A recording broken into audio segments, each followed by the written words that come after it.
pessoal, graça e paz, seja bem-vindo a mais um vídeo aqui nesse canal. Nós vamos fazer uma análise do livro do profeta Jeremias no capítulo de número 7. Iremos verificar que a mesma situação que acontece hoje dentro do sistema religioso acontecia nos dias daquele profeta. É impressionante como as pessoas têm a facilidade de deixarem de adorar verdadeiramente ao Criador para adorarem, idolatrarem coisas materiais e serem hipócritas e mentirosas. Veja que na dispensação da nova aliança que nós estamos, as Escrituras afirmam claramente que Deus não habita em templos feitos por mãos de homens. Atos 7:48, Atos 17:24 e 25. Vemos isso de modo claro. Nós vemos que a igreja nas Escrituras não é um templo, é um edifício construído de pedras, de concreto. E a igreja do Senhor, ela é um organismo vivo. Ela não é um objeto impessoal, mas Deus habita no meio do seu povo, no meio dos seus escolhidos. Nós somos uma casa de Deus, conforme vemos na carta aos Hebreus, capítulo de número 3. Ok? Vamos analisar o que Jeremias disse sobre as pessoas da sua época. O que aquelas pessoas estavam fazendo? As pessoas estavam praticando maldades, desobediência ao Senhor, e depois iam para o templo achando que todas as suas maldades seriam sanadas, suas mentiras, seus pecados seriam corrigidos pelo fato deles irem ao templo, deles sacrificarem um animal, fazerem rituais e por aí vai. Exatamente o que acontece no dia de hoje. Jeremias capítulo 7, versículos 1 ao versículo 15. Acompanhe comigo. Palavra de Deus por intermédio de Jeremias. Põe-te à porta da casa do Senhor e proclama ali esta palavra. E dize: ouve a palavra do Senhor, todos de Judá, vós que entrai por essas portas para adorardes ao Senhor. Assim diz o Senhor dos Exércitos, o Deus de Israel: melhorai os vossos caminhos e as vossas obras, e vos farei habitar neste lugar. Não vos fieis em palavras falsas, dizendo: templo do Senhor, templo do Senhor, templo do Senhor é este. Mas se deveras melhorardes vossos caminhos e vossas obras, se deveras fizerdes juízo entre um homem e o seu companheiro, e não oprimirdes o estrangeiro, o órfão e a viúva, e não derramardes sangue inocente neste lugar, nem andardes após outros deuses para o vosso próprio mal, eu farei vocês habitarem neste lugar, na terra que dei a vossos pais, de século em século. Eis que vocês confiam em palavras falsas, que para nada aproveitam. Roubam, matam, adulteram, juram falsamente, queimam incenso a Baal, e andam após outros deuses que não conheceis. E então vêm neste lugar, põem diante de mim, nesta casa que se chama pelo meu nome, e dizem: somos livres para fazer todas essas abominações? É, pois, esta casa que se chama pelo meu nome uma caverna de salteadores aos vossos olhos? Eis que eu mesmo vi isso, diz o Senhor. Mas ide agora ao meu lugar, que estava em Siló, onde no princípio fiz habitar o meu nome, e veja o que fiz aquele lugar, por causa de sua maldade. Agora, pois, enquanto fazei todas essas obras, diz o Senhor, que eu vos falei, madrugando e falando, por intermédio de profetas vocês não responderam. Farei também esta casa, que se chama pelo meu nome, na qual confiais, e a este lugar que dei a vocês e a vossos pais, como fiz a Siló, e vos expulsarei de minha presença, como também fiz a todos os vossos irmãos da geração de Efraim.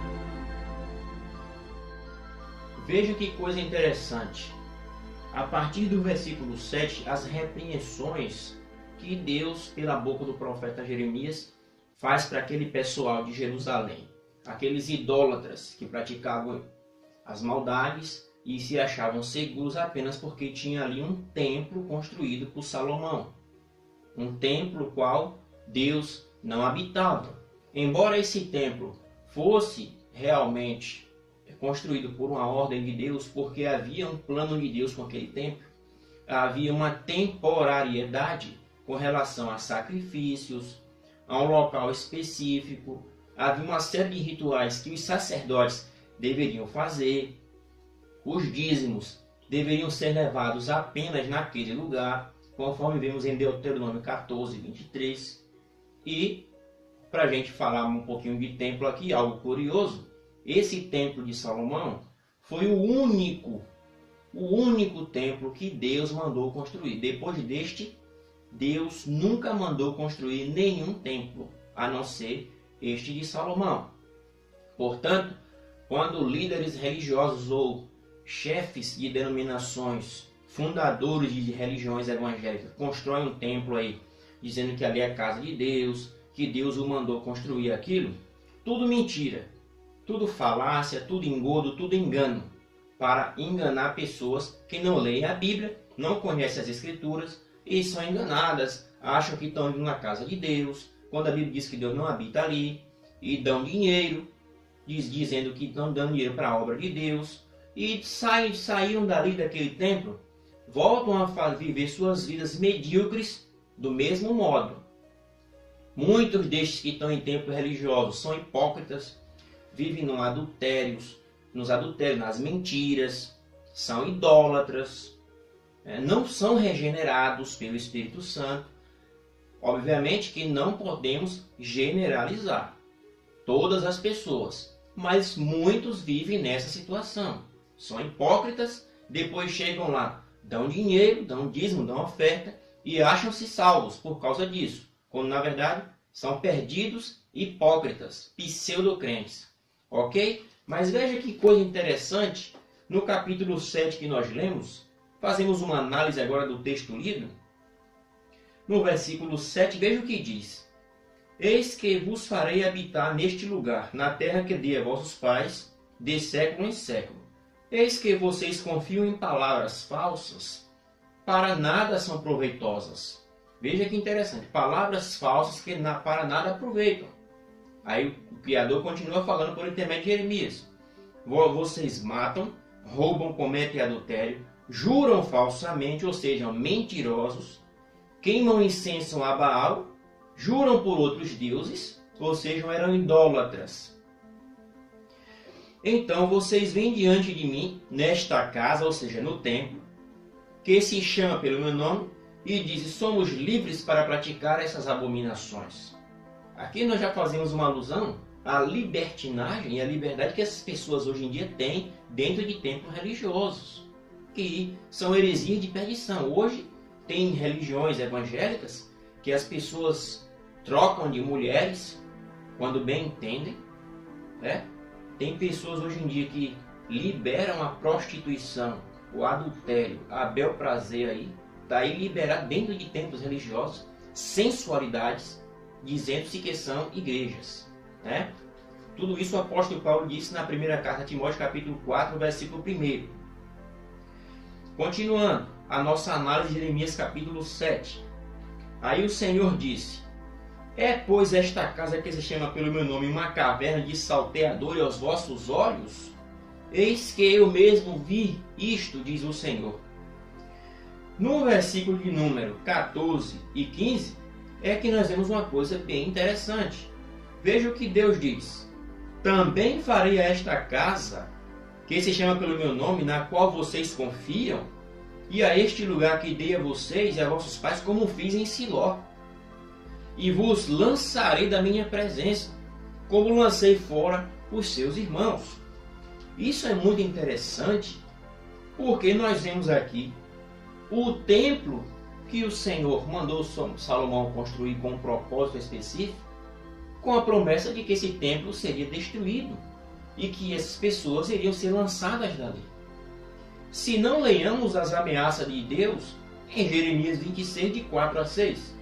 Assim diz o Senhor: se vocês não me ouvirem e andarem na minha lei, que eu dei a vocês para vocês seguirem, para que sigam as palavras dos meus servos, os profetas que envio a vocês, então farei que esta casa seja como Siló, e farei desta cidade uma maldição para todas as nações. As ameaças de Deus incluía a própria destruição daquele templo que eles tanto idolatravam. Ora, Se aquele templo fosse de fato um objeto de habitação de Deus e não fosse feito por um propósito específico e as pessoas estavam desobedecendo, como que Deus habitaria ali se ele mesmo mandou que destruísse o templo? Ordenou a Nabucodonosor. E é isso que nós vemos aqui claramente no segundo livro de Crônicas. Fique comigo que está escrito em 2 Crônicas, capítulo 36, e o versículo 18 ao versículo 21. E todos os utensílios da casa de Deus, grandes e pequenos, e os tesouros da casa do Senhor, e os tesouros do rei e dos seus príncipes, tudo levou para a Babilônia, e queimaram a casa de Deus, e derrubaram os muros de Jerusalém. E todos os seus palácios queimaram, destruindo também todos os seus preciosos objetos.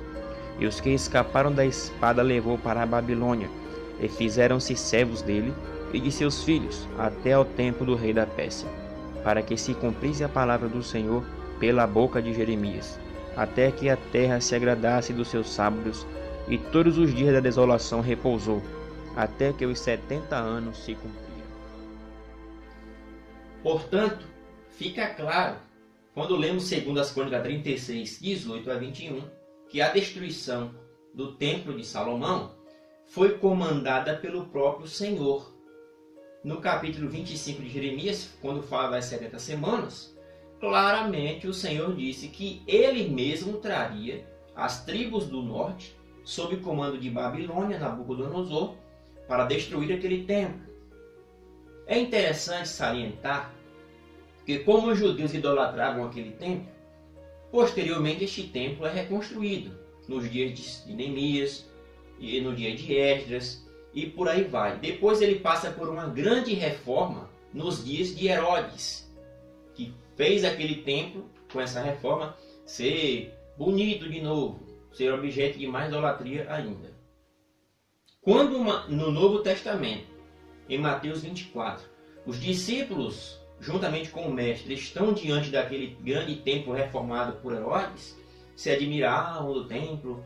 Aí Jesus, o que é que o mestre fala para os discípulos? Em verdade vos digo que não ficará pedra sobre pedra que não seja derrubada. Mais uma vez, um decreto do Senhor para a destruição daquele templo. E foi isto que fez com que a igreja se dispersasse, se desapegasse daquele templo para adorar o Senhor da maneira correta, conforme o próprio Senhor já havia dito com a mulher samaritana naquela conversa. Nem em Jerusalém, ou seja, nem no templo e nem nos montes, que era aquela rivalidade entre judeus e samaritanos. Portanto, esse é o quadro que nós vemos hoje em dia. O mesmo quadro de Jerusalém é o quadro dos evangélicos de hoje. Pessoas idólatras, mentirosas, praticam tudo quanto é prática de desobediência ao Senhor e depois acham que vão curar suas maldades, seus pecados, indo a um templo religioso, praticando idolatria, dando dinheiro, achando que irão comprar a sua salvação, quando na verdade são pessoas hipócritas, envolvidas no engano e não tem nada de Deus nas suas vidas. Se você gostou desse vídeo, deixe o seu like aí, inscreva-se no nosso canal. Um grande abraço e até o próximo vídeo.